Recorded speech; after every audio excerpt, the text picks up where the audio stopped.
What would you do if 20 rifles were pointed your way, and you were the only man standing in their path? Most men would ride hard and never look back. But Sheriff Amos Cutter wasn't most men. On a dust-blown afternoon in 1875, one sheriff in a forgotten Texas town faced down an outlaw army, and the story that followed carved his name into Wild West legend. The frontier town of Copper Creek was little more than a cluster of wooden shacks on the edge of the Brazos River. A saloon, a blacksmith's forge, a general store, and a church that doubled as a schoolhouse. Life was hard, but the soil was good, and cattle trails brought steady business. Yet what made Copper Creek vulnerable was also what made it thrive. It sat on the main stage route, and outlaws smelled opportunity. Stagecoaches carried gold shipments, payrolls, and mail. Bandits prowled the trails like wolves, striking fast and vanishing into the hills.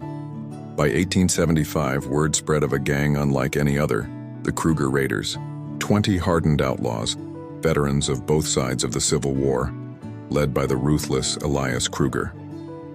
They didn't just rob stagecoaches. They stormed ranches, burned homesteads, and ambushed lawmen. Wherever they rode, death rode with them. Most towns paid them off. A tribute of cattle, supplies, or coin was enough to keep the raiders passing by. But Copper Creek had Sheriff Amos Cutter. Amos Cutter wasn't young. His beard was streaked with gray, his hands rough from years working cattle before he wore the badge. But his eyes carried the steady steel of a man who'd buried too many friends to fear death. He'd fought at Shiloh during the war, where he learned two truths. Men die quick, but courage lasts longer. Cutter wore his badge not for glory, but because he believed law was the only thing that kept the frontier from tearing itself apart.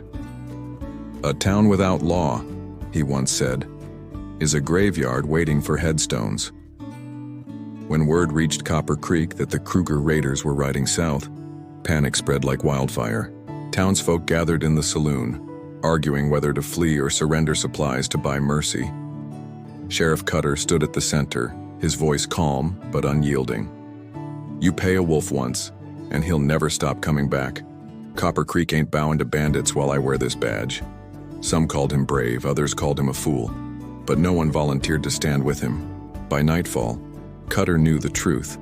If the town was to survive, he would stand alone. Dawn broke with the thunder of hooves. The Kruger Raiders swept into Copper Creek, 20 strong, rifles glinting in the morning sun. Their leader, Elias Kruger, rode at the front, a giant of a man with a black duster coat and a scar across his cheek. The townsfolk scattered into doorways and windows, watching in silence as the outlaws fanned out, blocking every street. Dust choked the air. The only sound was the creak of leather and the cocking of rifles.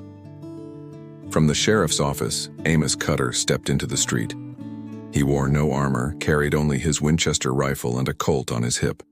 The townsfolk whispered his name as he walked forward, boots striking the dust like a drumbeat of defiance. Kruger laughed when he saw the sheriff. "One man? This is the law Copper Creek hides behind? Step aside, old man. We take what we want, and maybe we leave the town standing." Cutter leveled his rifle, voice steady as granite.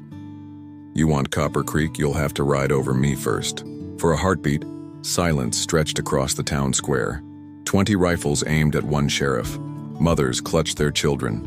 Men held their breath. And Cutter, standing alone, waited. When the first outlaw shifted in his saddle, Cutter fired. His shot struck true. The raider toppled from his horse before his rifle cleared the scabbard. Chaos erupted. The street exploded with gunfire, bullets tearing through wood, glass, and dust. But Cutter wasn't firing blind. Years of hunting and war had honed his aim. He dropped another raider, then another, moving between cover, his rifle barking with relentless precision. The townsfolk, seeing one man defy an army, found courage where there had been none. From windows and rooftops, they began firing. The blacksmith's apprentice hurled a hammer through the air, striking a rider from his saddle. Even the preacher raised an old musket from the church steps. Outnumbered or not, Cutter fought with the fury of a man who knew there was no retreat. His coat was shredded by bullets, his hat shot clean off, but he never faltered. Kruger bellowed orders, but panic spread through his men as townsfolk joined the fight. Horses reared, Raiders tumbled. Cutter advanced down the street, rifle in one hand, revolver blazing in the other, his figure silhouetted by smoke and fire. By the time the dust cleared, 7 raiders lay dead and another half-dozen wounded. The rest fled into the hills, dragging their wounded and leaving Copper Creek standing. Sheriff Amos Cutter collapsed against the sheriff's office wall, bleeding from a shoulder wound. But he lived. And more importantly, so did Copper Creek. The town rushed to his side, voices raised in awe. For years to come, they would tell the story of the day one sheriff faced an army and won. As for Elias Kruger, his gang never recovered from the humiliation. Within a year, he was caught by Texas Rangers, betrayed by his own men. Legend says his last words were bitter. "I'd have ruled Texas, if not for that cursed sheriff." The West was full of men who lived by the gun, but Amos Cutter proved that one man's courage could hold back a storm of outlaws. He didn't just defend a town, he gave people a reason to believe in law, in justice, and in the power of standing firm even when the odds are impossible.